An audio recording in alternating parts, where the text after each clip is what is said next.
எல்லா சூழ்நிலையிலும் தேவனுடைய பிள்ளைகள் மகிழ்ச்சியாக இருக்க வேண்டும். மகிழ்ச்சியை கெடுக்கிற சூழ்நிலைகள் வரும், ஆனால் கர்த்தர் அவைகளை மாற்றுகிற தேவன். ஹல்லேலூயா. எல்லாமே நிரந்தரம் கிடையாது, எல்லாமே தற்காலிகமானது. ஹல்லேலூயா.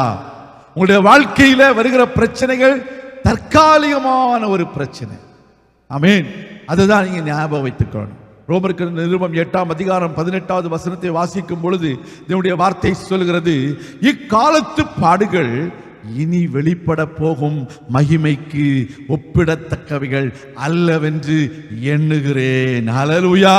We are waiting for that glory that is going to be revealed in our life.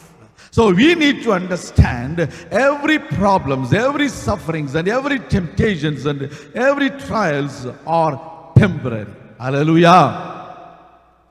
Temporary or permanent? Amen. கர்த்தருக்கு ஸ்தோத்திரம். அப்ப நம்ம என்ன நினைக்கிறோம்? ஐயோ எல்லாம் குடிமுழுகி போச்சு, எல்லாமே முடிஞ்சு போச்சு அப்படி நம்ம நினைக்கிறோம். இல்லைங்க. God has solution for every sufferings in your life. Hallelujah. Every suffering that you go through is under control of our Lord Jesus Christ. Hallelujah.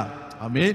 திடீரென்று ஒரு பெரிய கடல்ல ஒரு புயல் வருகிறது, அந்த படகுக்குள்ள தண்ணீர் போய்விடுமோ என்ற ஒரு பயம் வருகிறது. அதுவும் டெம்பரரி தான். ஒரு ஆளியா சொல்லுவோமா? ஹல்லேலூயா. டெம்பரரி தானா? திடீரென்று திராட்சரசம் குறைவுபட்டு ஒரு ஷார்டேஜ் ஆகிறது.